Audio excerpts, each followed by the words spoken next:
మరి మొట్టమొదటగా నాకు ఈ అవకాశం ఇచ్చిన మరి దైవజనులు రాజ్ కుమార్ పాస్టర్ గారికి నా హృదయపూర్వక వందనాలు. అలాగే మరి ఎన్నో సంవత్సరాలుగా మాకంటే వయసులో పెద్దవారు అమ్మగారు భాగ్యవతి అమ్మగారికి, దైవజనురాలు అమ్మగారికి వందనాలు. దేవుని బిడ్డలారా కొద్ది సమయం మరి జాగ్రత్తగా దేవుని వాక్యాన్ని ఆలకించుతాము. అందరూ బైబిల్ గ్రంథాన్ని తెరిచి మార్కు 14:33లో మార్కు గారు అన్న మాట ఏంటండి? మిగుల విభ్రాంతి నొందుటకును చింతాక్రాంతుడగుటకును ఆరంభించాను.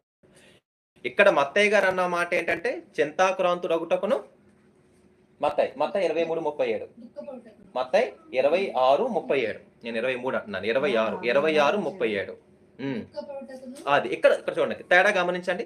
మత్తయి 26:37లోనేమో దుఃఖపడుటకును అది చూడండి చింతాక్రాంతుడగుటకును. మార్క్ గారు ఏమని రాశాడు? అది మన పాయింట్. ఇక్కడ రెండింటిని కంపేర్ చేద్దాం. చింతాక్రాంతుడగుటకును ఈ 4 ఒక పక్కన పెడదాం. మత్తయి 26:37లో ఒకటి ఏంటంటే చింతాక్రాంతుడగుటకును. అంతేనమ్మా? దుఃఖించుటకు. ఫస్ట్ దుఃఖించుటకు, 2 చింతాక్రాంతుడగుటకును. తర్వాత నాన్న తలుపు పూర్తిగా తీసే, ఏం ప్రాబ్లం లేదు. చూడండి మరణమగునంతగా అది కాదండి. ఇప్పుడు మార్కు దగ్గరకు వద్దాం. చూడండి మత్తయి ఏమన్నాడు చెప్పండి. అవి గుర్తు పెట్టుకోండి, అది మెయిన్ పాయింట్. ఇక్కడ దుఃఖపడుటకును. ఓకేనండి. ఇంకా మీ హృదయంలో ఉండిపోవాలి ఈ మాటలు. మత్తయి 26:37 రెఫరెన్స్ ఎన్నిసార్లు చెప్తున్నానంటే ప్రింట్ చేసుకోండి మీ మైండ్ లో. ఇది దుఃఖపడుటకును. ఓకే, ఇంకా ఎన్నిసార్లు చెప్పేస్తున్నాను మీ మైండ్ లో ఫిక్స్ అవ్వాలి. ఓకే, దుఃఖపడుటకును చింతాక్రాంతుడకును. ఓకే, మార్కు 13:33 మార్కు 14:33 మార్కు 14:33 ఏముంది? విభ్రాంతి నొందుటకును చింతాక్రాంతుడకును ఆరంభించను. చూడండి, దుఃఖపడుటకును 1, 2 చింతాక్రాంతుడగుటకును 3 మిగుల విభ్రాంతి నొందుటకును 4 మళ్ళీ అదే సేమ్ చింతాక్రాంతుడు. అంటే ఇక్కడ 3 మాటలు కనిపిస్తున్నాయండి. ఒకటేమో దుఃఖపడుటకును అంటే దుఃఖాక్రాంతుడు, 2 చింతాక్రాంతుడు, 3 మిగుల విభ్రాంతి నొంద. 3 గుర్తుపెట్టుకోండి. అంటే గెస్సెమనే తోట దగ్గరకు వచ్చేసరికి ఆయన పరిస్థితి ఎంత భయంకరంగా ఉందయ్యా అని అంటే, దేవుని ప్రేమైన బిడ్డలారా, భయంకరంగా ఉంది. కట్టిన కూడా తీసానన్నా. ఎంత భయంకరంగా ఉందంటే ఆయన పరిస్థితి చింతాక్రాంతుడు అయిపోయాడు. ఏమండి? దుఃఖక్రాంతుడు అయిపోయాడు. మిగుల విభ్రాంతి నొందుతున్నాడు. ఓకే, ఎంతసేపు ఎందుకు చెప్పానంటే వినండి. ఎంత ప్రాముఖ్యమైతే తప్ప నేను ఎంత టైం తీసి చెప్పింది అస్తమాను సుత్తి దెబ్బ మళ్ళీ కొట్టిన చోట కొట్టాడు. ఎందుకు కొడుతున్నానంటే వాక్యంతో అంత ప్రాముఖ్యమైన సత్యాలండి ఈ మాట. మళ్ళీ చెప్తున్నాను, ఇది నీ లైఫ్ లాంగ్ గుర్తుపెట్టుకుంటే కనుక ఏ శోధన రాని, అందుకే నా పాయింట్ అక్కడ, ఏ శ్రమ రాని, ప్రాణం మీదకి రాని నువ్వు ధైర్యంగా ఉండగలవు. అందుకే ఇంత నొక్కి చెప్తున్నాను ఈ మాట. ఏం రాని నువ్వు ఎలా ఉండగలవు అంటే ధైర్యంగా ఉండగలవు. దేవునికి మహిమ కలుగును. అందుకే నేను చెప్తున్నానండి, ఏం రాని ఒకటి చెప్తున్నాను, A to Z ఏమి రాని. ఇంకా ఇవేం వేసుకుంటా వేసుకో. లైఫ్ లాంగ్ ఏమి రాని, ఎప్పుడు రాని, ఎవరి ద్వారా రాని, ఏమవని. ప్రపంచమంతా పాట ఉంది కదండి, ఎన్ని తలసి నీ అడిగినలో ప్రపంచమంతా ఒకటైపోయి మొత్తం సైతాను కింద ఎన్ని దయ్యాలు ఉన్నాయో ఇప్పటివరకు ఎవరికి తెలియదు. నేను అడిగాను, ప్రభు నాకు చెప్పలేదు, నీకు అవసరం లేదన్నాడు. అన్ని అడుగుతాను ఇలా పేతుర్లాగా. కుదురుగా ఉంచాం దేవుణ్ణి.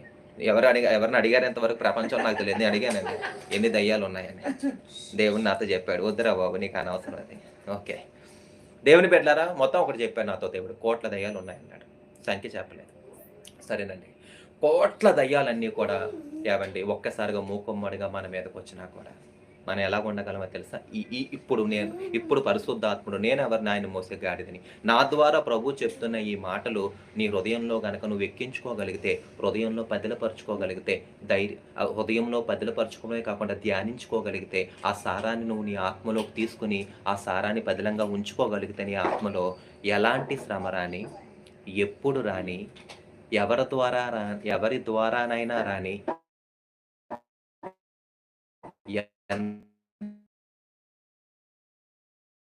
తోటలో యేసు ప్రభు దిక్కాక్రాంతుడు, ఎంత భయంకర శిష్యులు పేతురు, యోహాను నేను ఫాస్ట్ అండి. ఇంతవరకు మనం గూడ్స్ బండిలో ఉన్నాం. ఇప్పుడు సూపర్ ఫాస్ట్‌లోకి వెళ్తున్నాం. అందుకు దేవుని బిడ్డలారా, యేసు ప్రభు దగ్గరున్న ఈ ముగ్గురు శిష్యులు ఆశ్చర్యంగా చూస్తున్నారు. ఏమైంది ఈయనకి? మీకు అర్థమయ్యేలా చెప్తాను. సడెన్‌గా మూర్చొచ్చిందనుకోండి ఎలాగుంటదండి? పడిపోతాడు. కదండీ! సడెన్‌గా హార్ట్ ప్రాబ్లమ్ వస్తే ఎలాగుంటండి? పడిపోతాడు. సడెన్‌గా చెయ్యి, కాలు పడిపోయిందనుకోండి ఎక్స్‌ప్రెషన్స్. ముఖం ఎక్స్‌ప్రెస్ ఎలాగుంటాయండి? మనం చూడలేం కదండీ! బాబోయ్! బాబోయ్! బాబోయ్! ఏమైపోతుందండి? మనకే గుండెల్లో దడ దడ దడమంటది. అది మన భర్త అయినా, చెల్లైనా ఎవరైనా బయటోళ్ళని చూసినా కూడా. తోటి మనిషి కదా! నిన్ను వాళ్ళని పొరుగు వాడిని ప్రేమించమని చెప్పాడు కదండీ! ఏంటి ఏమైపోతుందని చెప్పి ఏవండీ సడెన్‌గా ఏంటి అలాగుంది సిట్యుయేషన్ అంటే మీకు ప్రతీది పిన్ టు పిన్ చెప్తాను అర్థమయ్యేలాగా. శిష్యులకి ఎలాగుందంటే, బాబు ఏమైపోయింది మా గురువు గారికి? ఏమైపోయింది ఈయనకి? అప్పుడు ఆతృతతో ఎదురు చూస్తున్నారు. ఈయన చెప్తేనే కదా తెలిసేది. అప్పుడు నోరు విప్పాడాయన. అది మన మూలవాక్యం.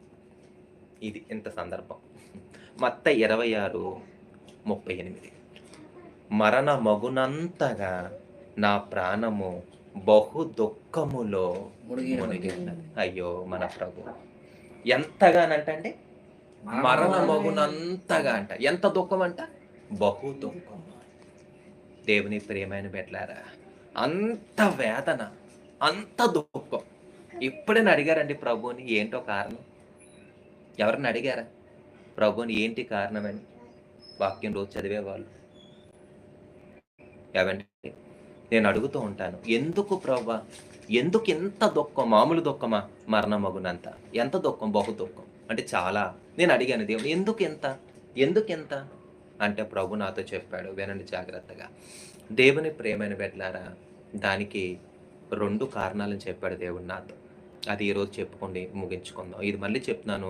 నీ లైఫ్‌ని టర్నింగ్ చేసే వాక్యం ఇది. ఇంకొకటో చెప్తున్నాను.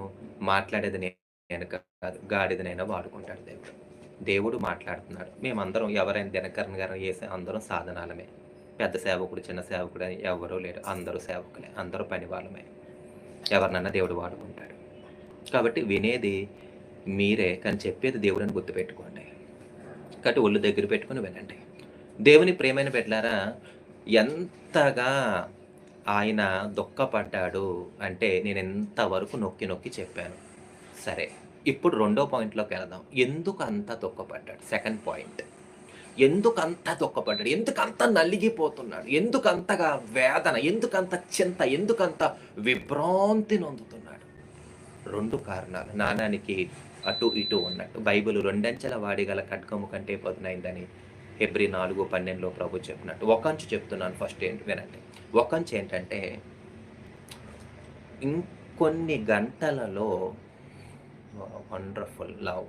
ఇంకొన్ని గంటల్లో తండ్రి అయిన దేవుడు యేసు ప్రభుని ఏం చేయబోతున్నాడంటే విడిచిపెట్టబోతున్నాడు. అందుకే సిలువలో పలికిన మొదటి మాట ఏంటంటే, తండ్రి వీరేం చేస్తున్నారో నా దేవా నన్నెందుకు చెయ్యి విడిచిపెట్టేశావు. దేవుని ప్రియబిడ్డలారా, యేసు ప్రభుకి తెలుసు కదండి. ఎందుకంటే ఆయన సంపూర్ణ మానవుడు, సంపూర్ణ దేవుడు. తెలిసిపోతుంది. ఏంటంటే ఇంకొన్ని గంటలు జస్ట్ కొన్ని అవర్స్ అంతే. ఇంకొన్ని గంటల్లో నా తండ్రి నన్ను ఏం చేసేస్తాడు? విడిచిపెట్టేస్తాడు. అది తలుచుకునండి ఆయన ఆత్మ అండి ఎంత నలిగిపోతుందంటే, ఎంత కృంగిపోతుందంటే, ఎంత వేదన చెందుతుందో అది ఇంతవరకు నేను చెప్పాను. ఇంక నేను చెప్పాల్సిన అవసరం లేదు. దేవుని బిడ్డ తండ్రి కుమారుణ్ణి వదిలేస్తాడంటే ఎందుకు యేసు ప్రభుకి అంత దుఃఖం కలిగింది?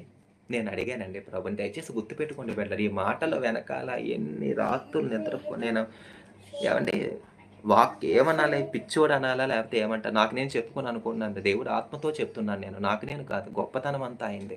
పిచ్చి అనాలా? లేకపోతే ఏం పట్టింది అనాలా? అంత పిచ్చి నాకు వాక్యం అంటే. ఇది 2025 కదండీ! దేవునికి మహిమ కలుగుగాక. ఆయన పాద ధూళిని నేను మీ అందరికంటే అత్యల్పుణ్ణి 250 సార్లు అయిపోయింది బైబిల్. ఇంకా లెక్క పెట్టడం మానేశాను. అంత పిచ్చి నాకు బైబిల్ అంటే. ప్రభువుని అడిగాను. ఏంటి ప్రభువా? ఏంటి అంత దుఃఖం అంటే, మొదటి కారణం చెప్పాడు. ఇప్పుడు అక్కడ ఉన్నాం మనం. నా తండ్రి నన్ను ఇంకొన్ని గంటల్లో వదిలిపెట్టేస్తారు నా కుమారుడు. అందుకే నాకెంత వేదన. అప్పుడు నేను అడిగాను, తండ్రి వదిలేస్తారంటే ఎందుకు అంత నలిగిపోతున్నావు యేసు ప్రభువా అనంటే, అప్పుడు అన్నాడండి, నీకు అర్థమవ్వడానికి ఒక ఉపమానం చెప్తాను వినరా అన్నాడు. స్వయంగా ప్రభు నాకు చెప్పిన మాట మీకు చెప్తున్నాను వినండి. ధ్యానం చేస్తూ ఉండగా. అప్పుడు ప్రభు అన్నాడు నాతో, చూడు వయసుకొచ్చిన ఏ అమ్మాయి అయినా, ఏ అబ్బాయి అయినా ఏం కోరుకుంటారు? మంచి చక్కటి జీవిత భాగస్వామిని కోరుకుంటారు. అది మానవ నైజం. అది సహజం. అయితే అలాగా ఒక సహోదరి వయసుకొచ్చింది. వివాహ సమయం వచ్చింది. ఎన్ని కలలు కంటామో అందులోంచి మనం వెళ్ళాం కాబట్టి మనకు తెలుసు. నేను వివరించక్కర్లేదు. ఎవరు మినహాయింపు కాదు దానికి. కొద్దిమందుంటారు. దేవదాస్ అయ్యగారు లాంటోళ్ళు వివాహం చేసుకోవద్దంటారు వాళ్ళు. వాళ్ళని పక్కన పెట్టండి. దేవుని ప్రియమైన బిడ్డలారా, దేవుని ప్రియమైన బిడ్డలారా, అయితే ఏం జరిగింది అనంటే, వివాహము అవ్వింది. అవ్విన తర్వాత ఈమె ఏదైతే ఊహించుకుందో, ఏమైతే కలలు కందో, ఏమైతే ఆలోచించిందో beyond her thoughts, beyond her plans, beyond her imagination అంటే ఆమె ఆలోచనకు, ఆమె తలంపులు అన్నిటికి మించిన భర్త దొరికాడు. మళ్ళీ చెప్తున్నాను. యేసుప్రభు స్వయంగా చెప్పిన మాట. జాగ్రత్తగా నేను చెప్పే మాట. ఇంకా ఆనందానికి అందులోంచి ఎళ్ళినోళ్ళకే తెలుస్తది. దేవుని బిడ్డలారా ఇంకా అయ్య బాబోయ్! పరలోకం, స్వర్గం. ఓకేనండి. నిజంగా జరిగింది ప్రభు నాకు చెప్పాడండి. ఇది ఉపమానం అంటే నా ఉద్దేశం జరగంది కాదు. నిజంగా జరిగింది చెప్పాడు దేవుడు నాకు. ఓకేనండి. అయితే ఏమైందంట, 6 నెలలకే అతను భర్త యాక్సిడెంట్ అవి చనిపోయాడంట. 6 నెలలకే. ఇంకా ఆమె ఏమైపోయిందంటేనంటేనండి, డిప్రెషన్‌కెళ్ళిపోయి, గదిలోకెళ్ళిపోయి లోపల తాళమేసేసుకుందంట.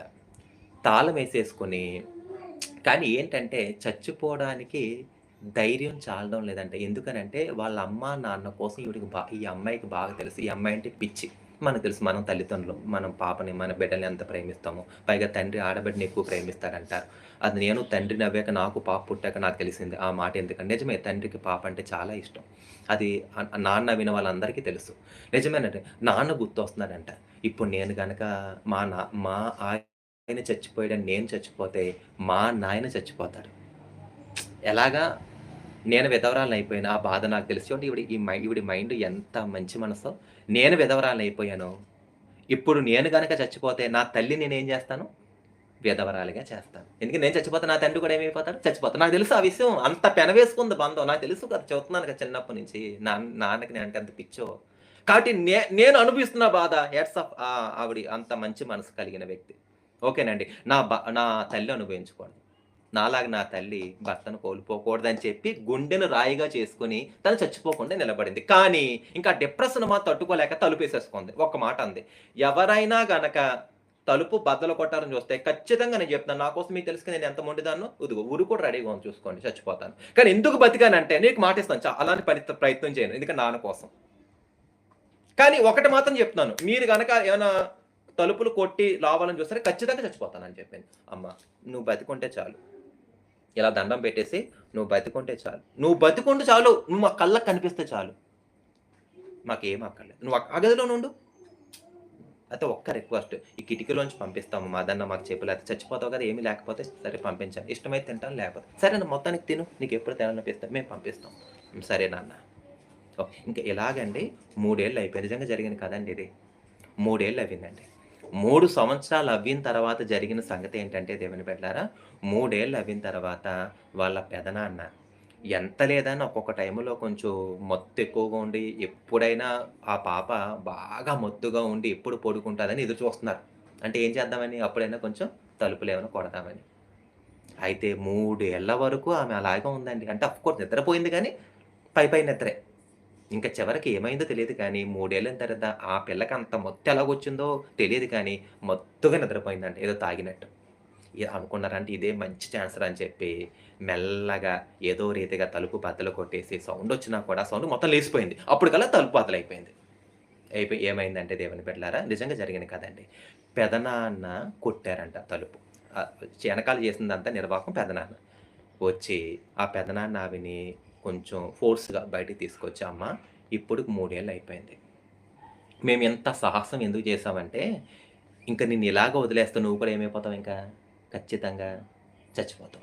మాకర్థమైపోయింది. కాబట్టి నిన్ను ఎలాగైనా బతికిద్దామని ఇలా చేశామమ్మా.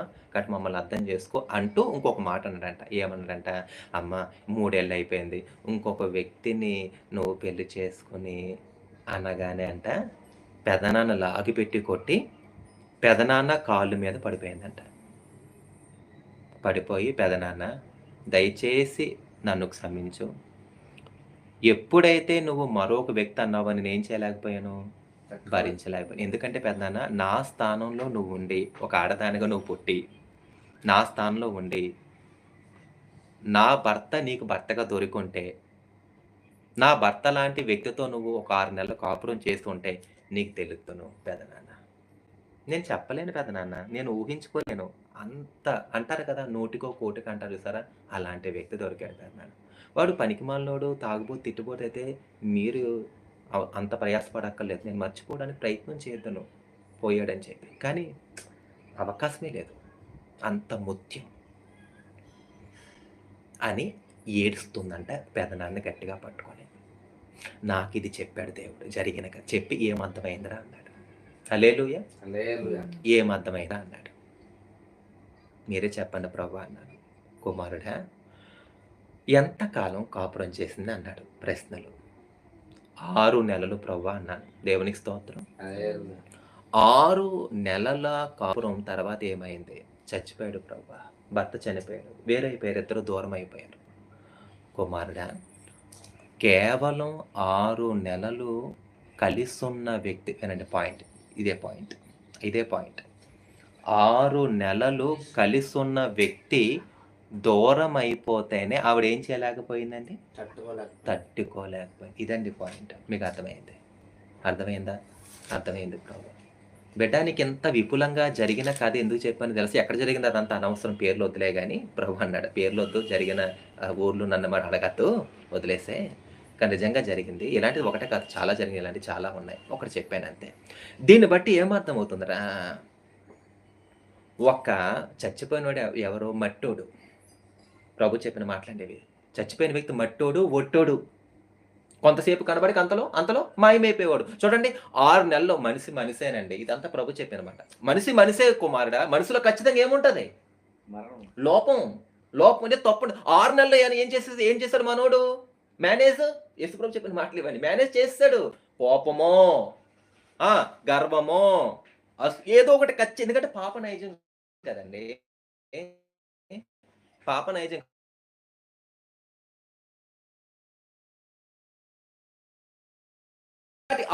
నా భర్త కూడా ఈడిలో కూడా ఏదో ఒక బలహీనత ఒకటేంటి ఉన్నాయి అని ఈవిడు కూడా ఏమవుదును?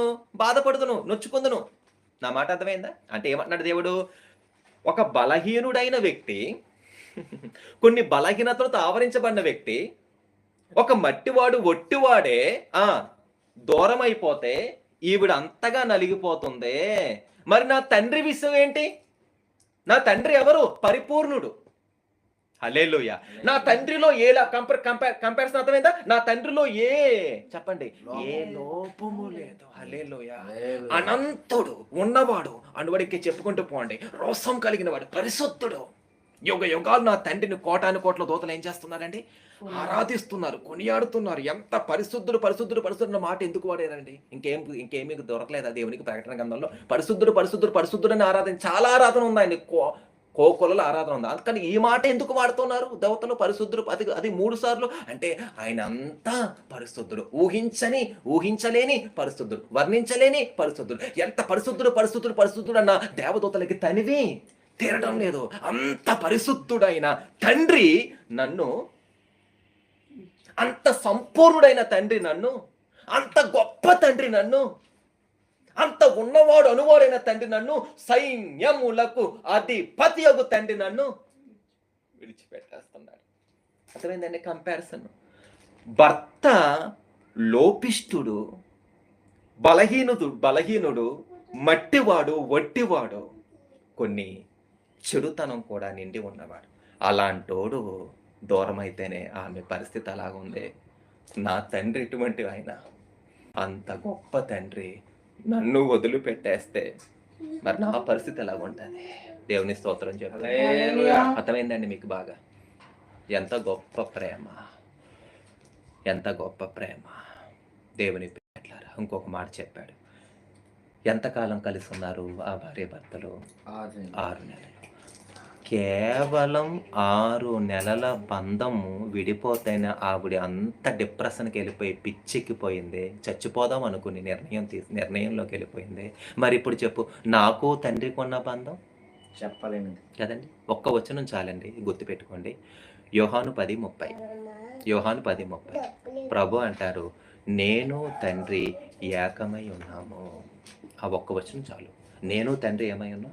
ఏకమై ఇంకా కొన్నిసార్లు అంటాడని. ఆ ఒక్క వచనం చాలండి. ఇప్పుడు చెప్పండి, ఎంత కాలంగా ఏకమై ఉన్నారు తండ్రి, కుమార, పరిశుద్ధాత్మలు? ఏమండి చెప్పండి. ఎంత కాలంగా తండ్రి, కుమార, పరిశుద్ధాత్మలు ఏకమై ఉన్నారు? చెప్పండి. ఎంతకంగా? యుగ యుగాలు. అంతే కదండి. యుగ కరెక్ట్‌గా యుగాలు. చెప్పారు కదా! టైము లేదు. లేదు. ఆయనకి ఆది లేదు, అంతం అంతం లేదు. అంటే ఇప్పుడు చెప్పండి, 6 నెలలే ఇది. ఒరేయ్! 6 నెలలు కలిసి ఉన్న వ్యక్తి చచ్చిపోతేనే ఆవిడ అంత నలిగిపోతుంది. నాన్నా, తండ్రితో నేను టైం లేదురా మాకు. యుగ యుగాలుగా, యుగ యుగాలుగా నేను తండ్రి ఏమై ఉన్నాం? ఏకమై ఉన్నాం. యుగ యుగాలుగా నాతో ఉన్నాడు నా తండ్రి. నాలో ఉన్నాడు. ఇద్దరు, నేను, తండ్రి, ఆత్మ, పరిశుద్ధాత్మ ఒక్కటే. త్రియేక దేవుణ్ణి నేను. కలిసి ఉన్నాం ముగ్గురు. ఒక్క దేవుడే కానీ ముగ్గురు వ్యక్తులుగా ఉన్నాం. మొదటి వ్యక్తి తండ్రి, రెండో వ్యక్తి నేను, మూడో వ్యక్తి పరిశుద్ధాత్మ. అది నీకు తెలుసురా? అలాంటి యుగ యుగాలుగా కలిసి ఉన్న తండ్రి నన్ను ఏం చేయబోతున్నాడు? మీకు ఎంత వివరంగా ఎందుకు చెప్తున్నాను అర్థమైందండి. మనం ఎంత సింపుల్గా తీసుకుంటామంటే, ఒక్క ముక్కలు తీసేస్తామంటే, నా దేవా నన్ను ఎందుకు విడిచిపెట్టేస్తా? తండ్రి అండి కుమారుని చేతిని విడిచిపెట్టేస్తాడండి, అయిపోయింది. అది కాదు, డెప్త్కి వెళ్ళాలి. ఎంత గొప్ప ప్రేమ అండి, ఎంత గొప్ప ప్రేమ. దేవునికి మహిమ కలుగునుగాక. ఏం దేవుడండి ఆ దేవుడు, ఎంత గొప్ప దేవుడండి. దేవుని బిడ్డ ఎందుకనండి చెప్పండి. ఎందుకు ఆ దుఃఖం? ఇప్పుడు అర్థమైన కారణం. ఎందుకు ఆ దుఃఖం? యేసుప్రభు ఎలాగైపోయాడు? దుఃఖాక్రాంతుడైపోయాడు. యేసుప్రభు ఎలా అయిపోయాడు? చింతాక్రాంతుడైపోయాడు. యేసుప్రభు అయిపోయాడు మిగులా విభ్రాంతి నొందుతున్నాడు. ఏమంటున్నాడు ఆయన? నోరు తెరిచి ఆయన పలికిన మాట ఏంటండి? నా తండ్రి మరణమగునంతగా, మత్తయి 26:38, మరణమగునంతగా నా ప్రాణం బహు దుఃఖములో మునిగి ఉన్నది. ఎందుకో కారణం అర్థమైందా? అంతేకాదు, అక్కడితో ఆగలేదండి ఆ దుఃఖము ఇంకెంత విపరీతమైన స్థాయికి వెళ్ళిపోయిందంటే, ఎంత పెచ్చిమీరిపోయిందంటే ఆ దుఃఖం.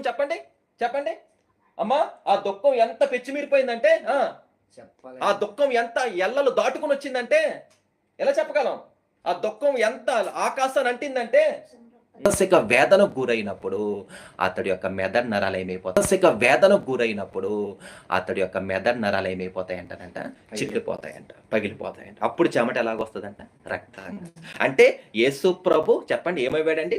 ఊహించలేని, వివరించలేని, చెప్పసఖ్యము కాని మానసిక వేదనకు గురైపోయాడండి. ఎంత మానసిక వేదన గురవుతే తప్ప ఆయన చెమట ఏమైపోయిందండి? రక్తంగా అయిపోయింది. అంటే మెదడు నరాలు ఏమైపోయినాయి అంటే చిట్లిపోయినాయండి. హల్లెలూయా చెప్తామా? ఎందుకండి అంత దుఃఖం? అర్థమైంది కదా తల్లి? ఎందుకు అంత దుఃఖం అంటే, యుగ యుగాలుగా కలిసి ఉన్న నా తండ్రి నన్ను ఏం చేయబోతున్నాడు? హల్లెలూయా విడిచి పెట్టబోతున్నాడు. దేవుని బిడ్డ, ఒక మర్మం చెప్తాను వినండి. యోహాను 10:28 చదవండి. యోహాను 10:28 ఫాస్ట్గా.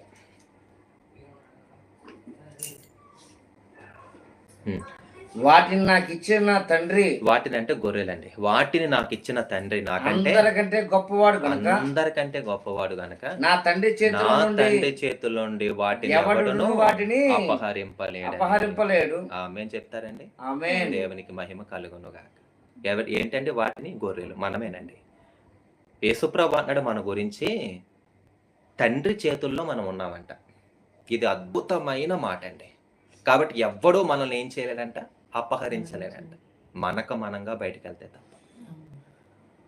అంతే తప్ప మన వెంట్రుక మీద కూడా సైతానికి అధికారం లేదు. మన నీడ మీద కూడా సైతానికి అధికారం లేదు. వాడు మనల్ని ఎంత మాత్రం ఏమీ చేయలేడు, మనము వాడికి చోటిస్తే తప్ప. ఎందుకు ఇంత మాట అంటున్నాడు ఆయన? ఎందుకు ఈ మాట అంటున్నాడు? తర్వాత యోధా పత్రిక ఒకే అధ్యాయం ఉంటుందండి, 3వ వచనం. యేసు క్రీస్తులో భద్రపరిచయం ఉంది అక్కడండి. అయ్యే బాబోయ్, ఎక్కడ భద్రపరచబడ్డామంట మనం? అక్కడ ఏంటండి? యోహాను 10:38లో 10:28లో యెహోవా దేవుని చేతిలో, నా తండ్రి చేతుల్లో నుండి ఎవరిని అంటే ఎవరి చేతుల్లోనో? తండ్రి చేతుల్లో. యోధా ఏం రాశాడంటే 1:3లో యేసుక్రీస్తులో భద్రపరచబడి, ఆ మాట చూడండి, యేసుక్రీస్తులో భద్రపరచబడిన వారికి రాయినదేమనగా. చూడండి, యోధా రాసిన రెండో చరణమా? యేసుక్రీస్తులో భద్రపరచబడి. ఫస్ట్ యేసుక్రీస్తునందు భద్రము చేయబడి. Okay, first వచనమా? ఓకే, చూడండి, మొదటి వచనమే. యోధా పత్రిక ఒకే అధ్యాయము మొదటి వచనం అండి. యేసుక్రీస్తులో భద్రపరచబడి. బా ఇంకా తాకగలరా సైతాన్ గాడు? వాడి కాదు కదా. మీకు అర్థం చేసుకోండి. హల్లెలూయా, వాట్ ఏ వండర్ఫుల్. యోహాను 10:28 యెహోవా దేవుని చేతుల్లో నుండి మనల్ని ఎవ్వడు ఆపరించడు. ఇంకా యోధా పత్రికలోకి వచ్చేసరికి యేసుక్రీస్తులో భద్రపరచబడ్డాం అంటే తండ్రి యేసుక్రీస్తు అంటున్న మాట ఏంటంటే యోహాను సువార్తలో తండ్రి చేతిలో భద్రపరచబడ్డారు. యోధా పరిశుద్ధాత్మతో ప్రేరేపించబడి ఏం రాశాడంటే సాక్షాత్తు యేసుక్రీస్తులో ఎవరు భద్రపరిచారు? యేసుక్రీస్తులో ఎవరు భద్రపరిచారు? తండ్రి. చెప్పింది ఎవరు? పరిశుద్ధాత్మ. అంటే ఇప్పుడు చెప్పండి, ఈ ముగ్గురు ఏ పనిలో ఉన్నారు? నిన్ను చచ్చే వరకు భద్రపరచాలి. ఆమేన్ చెప్పా. ఎందుకు ఎంత కోరిక? నువ్వు ఎలాగైనా ఆయనలో ఉండాలి, ఆయనతో ఉండాలి. అంతేనా అర్థమవుతుంది నీకు? అంటే ఆయనలో నుంచి ఇంచు దూరం కూడా నువ్వు వెళ్ళకూడదు. ఆమేన్. ఆయన నుంచి ఒక సెకండ్ కూడా నువ్వు బయటకు వెళ్ళకూడదు. ఎప్పుడు తండ్రిలో, కుమారునిలో, పరిశుద్ధాత్మలో నువ్వు ఉండాలి. ఆమేన్ చెప్తారా? అంతగా ఆయనలో ఉండాలి. అందుకనే చచ్చే వరకు నువ్వు ఆయనను విడిచిపోకూడదనే యేసుక్రీస్తు నీ కొరకు యుగ యుగాలుగా కలిసి ఉన్న తండ్రిని విడిచిపెట్టడానికి చివరికి ఏమైపోయాడండి? సిద్ధపడిపోయాడు. హల్లెలూయా. ఇది నీకు తెలిస్తే ఊపిరి ఆగే చివరి క్షణం వరకు ఎంత పాపం నిన్ను శోధించని, ఏ దయ్యం శోధించని, సాక్షాత్తు మొత్తం మూకుమ్మడిగా ప్రపంచంలో దయ్యాలన్నీ వచ్చి శోధించని, ఆ దయ్యాలకి యజమాని సైతాన్ వచ్చి శోధించని, ఒక్కటే అంటావు, ఒక్క క్షణం కూడా నేను దేవుణ్ణి ఏం చేయను, విడిచిపెట్టను. ఒక్క క్షణం కూడా సైతాన నేను నీకు లొంగను. ఒక్క క్షణం కూడా దయ్యమా నేను నీకు తల ఒక్కను. ఎందుకో తెలుసా? ఒక్క క్షణంగా మారేంతగా విజ్ఞాపన చేశాడని అంటే ఇంకొన్ని గంటల్లో నా తండ్రి నన్ను విడిచిపెట్టేస్తున్నాడు. ఇంకా చెప్పను అంతరంగంలో తండ్రి, అబ్బో వినండి ఈ మాట, తండ్రి నువ్వు నన్ను విడిచిపెట్టేస్తావు, నేను రెడీగా ఉన్నాను, నా వల్ల కావడం లేదు. అందుకే అన్నాడు కదా, గిన్నె నా ఎద్దుని తొలగించంటే అర్థం ఏంటంటే తండ్రి నువ్వు నన్ను విడిచిపెట్టేస్తావు, అది నాకు తెలుసు, కానీ అది నా వల్ల యుగ యుగాలుగా కలిసి ఉన్నాం కదా నువ్వు, నేను ఊహించుకోవడమే నాకు కష్టంగా ఉంది. నీ చిత్తమైతే అయ్యా గిన్నె నా ఎద్దుని తొలగించంటే అర్థం ఏంటండి? నువ్వు నన్ను వదిలి, అంతే కదండి, తండ్రి నన్ను నువ్వు వదిలిపెట్టద్దు. మళ్ళీ ఏమంటాడు? సరే తండ్రి, జగత్ పునాది వేయబడక మునుపు ఏర్పరచబడిన నా పిల్లలందరూ ఊపిరి ఉన్నంత వరకు మనలో ఉండుట కొరకు నేనేమైపోతున్నానంటే నీ నుంచి విడవబడడానికి నేనేమవుతున్నాను? సిద్ధంగా ఉన్నాను. నీ చిత్తమే సిద్ధించునుగాక. అంటే ఏంటండి? నువ్వు ఆయనతో ఉండాలని. ఆమేన్. నీలో ఊపిరున్నంత వరకు ఎలాంటి శోధన నీకు వచ్చినా, ఎలాంటి కష్టం నీకు వచ్చినా, ఎలాంటి నింద నీకు వచ్చినా, ఎలాంటి అవమానం నీకు వచ్చినా, ఎలాంటి రోగం నీకు వచ్చినా, ఆమె చెప్తారా? యేసన్న గారు ఎన్ని శ్రమలు అంటే చివరికి చచ్చిపోయే టైంలో నేను వెళ్ళానండి. మహానుభావుడి దగ్గర ఉండే భాగ్యం నాకు ఇచ్చాడు. ఒక నెల కళ్ళార నేనే, నా కళ్ళే సాక్ష్యం. ఉఫ్ అంటే పడిపోతాడు, ఉఫ్ అంటే జస్ట్ ఊదితే పడిపోతాడండి. అలా ఉండడండి యేసన్న. కానీ ఆత్మలో చూస్తే అగ్ని అగ్ని అగ్ని అగ్ని అగ్ని, కానీ శారీరకంగా మాత్రం బలహీనుడైపోయి, ఎన్ని గాయాలు, ఎన్ని దెబ్బలు, ఎన్ని శ్రమ. వేస్తాను దినకర్ ఒక్కగాని ఒక కూతురు ఏమైపోయిందండి? చచ్చిపోయింది. పిచ్చి ప్రేమ. 1969లో దేవుని బిడ్డలారా, 1969లో ఊపిరితిత్తులు పాడైపోయినాయి. కొన్ని నెలల్లో చచ్చిపోతారన్నారు. 1980 1984లో 2 కిడ్నీలు పాడైపోయినాయి. 2 కిడ్నీలు ఇలా చెప్పుకుంటూ పోతే ఎన్ని శ్రమలు వచ్చినాయి చెప్పదలుచుకుని. భగత్ సింగ్ గారు 14 ఏళ్ళు మంచాన ఉన్నారు. మంచాన ఉండకముందు ఎన్ని శ్రమలు పొందారు. చివరికి 14 ఏళ్ళు ఎక్కడ ఉన్నారండి? ఇలా చెప్పుకుంటూ పోతే చెప్పండి ఎన్ని శ్రమలు వచ్చినా భక్తులు దేవుడిని ఏం చేయలేదండి? ఎందుకంటే తెలుసు ఈ సత్యం. ఎందుకు తెలుసు? నేను చచ్చే వరకు ఒక్క క్షణం కూడా నా ప్రభువును వదిలిపెట్టకూడదని నా ప్రభు తండ్రి చేత విడవబడ్డాడు. నేను ఆయనను విడవకూడదని. హల్లెలూయా. కాబట్టి ఏమి రాని నేను మాత్రం ఆయన్ని వదలను. నా కోసం యుగాలు కలిసి ఉన్న ఆ తండ్రి బంధాన్ని వదులుకున్నాడు. చూసావా, నా కోసం ఎంత త్యాగం చేశాడు కదా నా ప్రభు. యుగాలు కలిసి ఉన్న తండ్రిని వదిలేశాడు నా కోసం. కాబట్టి ఎంత త్యాగం చేసినా యేసు ప్రభుని ఎలాంటి శ్రమ వచ్చినా నేను వదిలిపెట్టను అంతే. ఆమేన్. ఎంత గొప్ప ప్రేమ. హల్లెలూయా. ఒక్క మాటలో చెప్తున్నాను, నీవు నిత్యము ఆయనలో ఉండాలని, ఆయనతో ఉండాలని, ఆయనతో అన్యోన్య సహవాసం కలిగి ఉండాలని, ద్రాక్ష వల్లైన ఆయనలో తేగగా నువ్వు నిత్యం అంతు కట్టుబడి ఉండాలని. యుగాలు కలిసి ఉన్న తండ్రిని యేసు ప్రభు ఏం చేసేసారండి? వదిలిపెట్టేశారు. ఆమేన్. ఎంత గొప్ప ప్రేమ.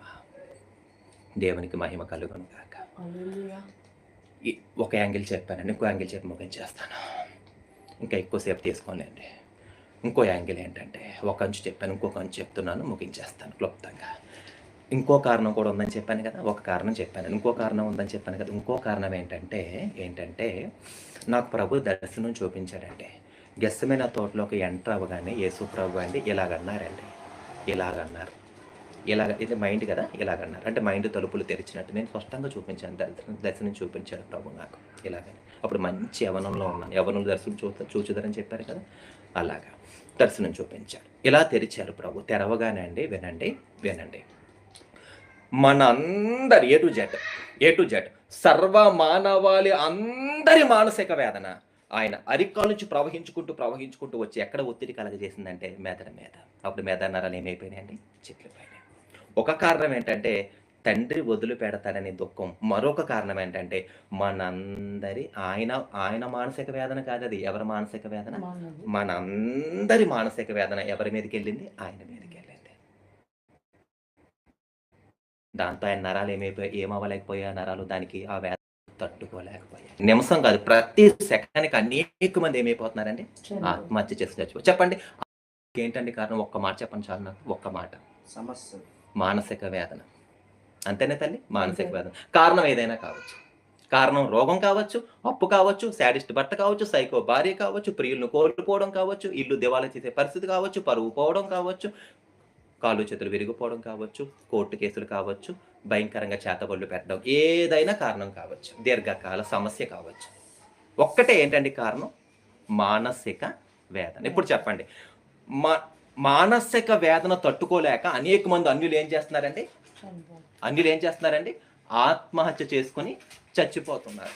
అంటే ఏం చేయలేకపోతున్నారు? కొద్ది కాలం తట్టుకోగలుగుతున్నారండి. కొద్ది కాలం ఏం చేస్తున్నారు? మొండిగా ధైర్యంగా ఉంటున్నారు. ఇంకా ఎన్ని సంవత్సరాలు అయినా ఇంకా తట్టుకోపోయేసరికి, ఎన్ని సంవత్సరాలు అయినా ఆ వేదన తొలగిపోకుండా ఉండేసరికి, ఆ సమస్య తొలగిపోకుండా ఉండేసరికి, ఆ రోగం తొలగిపోకుండా ఉండేసరికి, ఆ అప్పు తొలగిపోకుండా ఉండేసరికి, ఆ భర్త మార్పు చెందకుండా ఉండేసరికి, ఆ కేసు ఇంకా వారి పక్షంగా న్యాయం జరగకుండా ఉండేసరికి, ఇంకేదైనా కావచ్చు, ఇంకా సమస్య ఎలాగో ప్రొలాంగ్ అవ్వే కొలది ఇంకా చూసి ఏం చేస్తున్నారండి?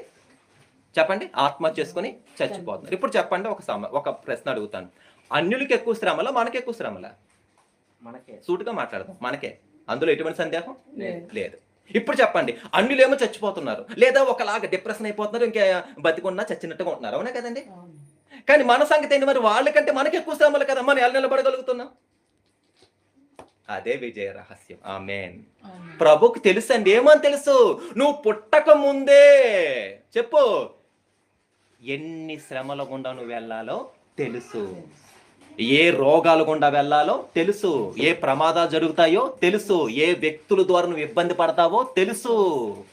ఎన్ని గాఢాంధకారపు లోయలు గుండా వెళ్ళాలో తెలుసు, ఎన్ని కన్నీటి లోయలు గుండా వెళ్ళాలో తెలుసు, ఎంత భయంకరమైనటువంటి ఆపత్కాలములు గుండా వెళ్ళాలో తెలుసు, ఎంత భయంకరమైన నిందలో తెలుసు, ఎన్ని అవమానాలో తెలుసు, ఏ కోర్టు కేసో తెలుసు, ఏ చెరసాలకు వెళ్ళాలో తెలుసు, ఏ రోజు ఏ శ్రమ వస్తాదో తెలుసు, ఏ సమయంలో నువ్వు నలిగిపోతావో తెలుసు, ఏ బాధ ఎప్పుడు నీకు కలుగుతాదో ఏ టు జెడ్ అంతా నువ్వు పుట్టక ముందు ఆయనకి తెలుసండి. చెప్పండి. ఆ శ్రమల గుండా వెళ్ళేటప్పుడు, ఆ శోధనల గుండా వెళ్ళేటప్పుడు, ఆ కష్టాల గుండా వెళ్ళేటప్పుడు అన్యులకి మనకి తేడా ఏంటండి? అన్యులైతే ఏం చేస్తారండి, ఇంకా చూసి తట్టుకుని ఇంకా చివరికి నుయ్యో గొయ్యో చచ్చిపోతున్నారు. కానీ మనం ఏం చేస్తాం? ఆ శ్రమ, ఆ బాధ, ఆ హింస, ఆ రోగం, ఆ అప్పు, ఆ మార్పులేని భర్త, ఆ మార్పులేని భార్య, ఆ మార్పులేని పిల్ల, ఆ కోర్టు కేసులు ఇంకా పెరిగేకూడదు. మనం ఏం చేస్తామంటే ఆయన పాదాల మీద పడిపోతాం. హల్లెలూయా. పాదాల మీద పడిపోతాం. పడిపోగానే ఆయన ఏమంటాడంటే, కుమారుడా 2000 సంవత్సరాల క్రితమే ఆల్రెడీ నీ మానసిక వేదన అంతటిని యాక్సిడెంట్ అవుతుందని నాకు తెలుసు. ఆ యాక్సిడెంట్ వల్ల నువ్వు ఎంత మనోవేదనకు గురవుతావో తెలుసు. ఆల్రెడీ ఆ మనోవేదన అంతా నేనేం చేశాను? సిలువలో గెత్సెమనే తోటలో భరించేశాను. నేను చింతాక్రాంతిని అయిపోయాను, నేను దుఃఖాక్రాంతుని అయిపోయాను, నేను మిగులు విభ్రాంతి ఉందాను, నేను భయంకరమైన వేదన నేను అనుభవించేసాను. అది ఎవరి వేదన? నీ వేదన. హల్లెలూయా. నీ చింత, నీ వేదన తీసుకున్నానయ్యా. ఎందుకు చెప్పు? ఆ శ్రమలో, ఆ గొప్ప శ్రమలో, ఆ భయంకరమైన వ్యాధిలో నువ్వేం చెప్పు? నువ్వు తట్టుకోలేవని, నువ్వు ఓర్చుకోలేవని, నువ్వు సహించుకోలేవని, నీ వల్ల కాదని నాకు తెలుసయ్యా. నువ్వు నా బిడ్డవి కాబట్టి ఆల్రెడీ నీ వేదన నేనేం చేశాను? భరించేశాను. హల్లెలూయా. నీ వేదన నేను తీసుకున్నాను. నేనేం చేస్తా చెప్పనా? నీది నాకు, నాది నీకు. నీది నేను తీసేసుకున్నాను ఆల్రెడీ, ఇప్పుడు నాది నీకు ఇస్తాను. ఏంటి? నీ చింత నేను తీసుకున్నాను, నా సమాధానం నీకు ఇస్తాను. ఆమేన్. నీ వేదన నేను తీసుకున్నాను, నా ఆనందం నీకు ఇస్తాను. ఆమేన్. నీ దుఃఖాన్ని నేను తీసుకున్నాను, నా సంతోషం నీకు ఇస్తాను. నీ విభ్రాంతికరమైన పరిస్థితి ఏమవుతుందో, ఇంకైపోయింది నా పని, అలాంటి భయంకర విభ్రాంతి పరిస్థితి నేను తీసుకున్నాను, గొప్ప నిరీక్షణ నీకు ఇస్తాను. నీ కన్నీరు నేను తీసుకున్నాను, నాట్యమాడే అంత ఆనందం నేను నీకు ఇస్తాను. నీ బాధ నేను తీసుకున్నాను, నీ దుఃఖ వస్త్రం నేను తీసుకున్నాను, ఉల్లాస వస్త్రంతో నిన్ను అలంకరిస్తాను. ఆమేన్ చెప్తారా? బిడ్డ, ఈ శ్రమ ఎప్పుడు వస్తుందో తెలుసు, ఎంత కాలమో తెలుసు, ఎప్పుడు ఈ శ్రమ వచ్చి నువ్వు బయటపడతావో తెలుసు. ఈ శ్రమ నుండి బయటపడే వరకు 91వ కీర్తన 14, శ్రమలో నేను అతనికి తోడై ఉండేదను. ఆ తోడై ఉండి చేసే పని ఇది. తోడై ఉండి చేసే పని ఇది. అంటే శ్రమ, నీ వేదన, నీ కలవరం, నీ భయంకరమైన విభ్రాంతి స్థితి నేను తీసుకున్నాను. ఆమేన్. కాబట్టి మనం ఏం చేయగలం చెప్పండి? ఎలాంటి శ్రమ వచ్చినా, ఎలాంటి శోధన వచ్చినా, ఎలాంటి కష్టం వచ్చినా అది దాని నుంచి బయటకు వచ్చే వరకు మనం ఎలా వెళ్ళిపోగలం? విజయవంతంగా ముందుకి వెళ్ళగలం. ఎందుకంటే మన డిప్రెషన్ అంతా ఆల్రెడీ ఆయన తీసుకున్నాడు. అందులో నుంచి బయటకు వచ్చే వరకు మనకి తట్టుకోవడానికి కావాల్సిన ఆదరణ ఆయన ఇస్తాడు, తట్టుకోవడానికి కావాల్సిన ఓర్పునిస్తాడు, తట్టుకోవడానికి కావాల్సిన సమాధానం ఇస్తాడు, తట్టుకోవడానికి కావాల్సిన విశ్వాసం ఇస్తాడు, తట్టుకోవడానికి కావాల్సిన నిరీక్షణ ఇస్తాడు, తట్టుకోవడానికి కావాల్సిన పరిశుద్ధాత్మ అభిషేకాన్ని ఇస్తాడు. హల్లెలూయా. కాబట్టి దేవుని బిడ్డలు, ఎలాంటి శ్రమ వచ్చినా, ఎలాంటి శోధన వచ్చినా గుర్తుపెట్టుకో, గెత్సెమనే తోటలో నీ డిప్రెషన్, నీ చింత, నీ బాధ అంతా ఆయన తీసుకున్నాడు. ఆయన ఆదరణ, ఆయన సమాధానంతో నిన్ను నింపుతాడు. ఆయన నిన్ను ఆ శ్రమ తీరే వరకు మామూలుగా నడిపించడు, ఎత్తుకుని మోస్తాడు. ఆమేన్. ఆ శ్రమ తీరిపోయే వరకు, బయటకు వచ్చేసే వరకు నిన్ను ఎత్తుకుని మోసుకుని వెళ్ళిపోతాడు. ఎత్తుకుని మోస్తూ కూడా ఆనందం, సంతోషం, సమాధానంతో నీ మనసు నింపుతాడు, ఎత్తుకుని మోసుకుంటూ వెళ్ళిపోతాడు. ఆమేన్. కాబట్టి ధైర్యంగా ఉందాము. ఇంతగా ప్రభు నిన్ను ప్రేమించాడు దేవుని బిడ్డ. ఎంత ప్రేమించిన ప్రభుని దయచేసి నీ శ్రమ కాలములో, నీ శోధన కాలంలో, నీ కష్టకాలంలో, భయంకరమైన ఆ పరిస్థితుల్లో దయచేసి ప్రభుని ఏం చేయొద్దు? విడిచిపెట్టద్దు. నువ్వు ఎన్నడూ భయంకరమైన శ్రమల గుండా వెళతావని తెలిసే ఆ భయంకరమైన శ్రమల్లో కూడా నువ్వు ఆయనను వదిలిపెట్టకూడదని యుగయుగాలు కలిసి తండ్రిని ఆయన ఏం చేశారు? విడిచిపెట్టవలసి వచ్చింది. కాబట్టి ఆయన నీ కోసం యుగయుగాలు కలిసి ఉన్న తండ్రిని వదిలిపెట్టాడే, అది గుర్తుపెట్టుకొని ఎంత శ్రమ వచ్చినా దయచేసి నీ కోసం అంత యుగయుగాలు కలిసి ఉన్న తండ్రిని నీ కోసం వదిలిపెట్టిన యేసయ్యను నువ్వు దయచేసి వదిలిపెట్టకు. ఆమేన్. హల్లెలూయా. హల్లెలూయా. దేవుడు తన పరిశుద్ధ వాక్యము మన హృదయములో ఫలింపచేయునుగాక. ఆమేన్.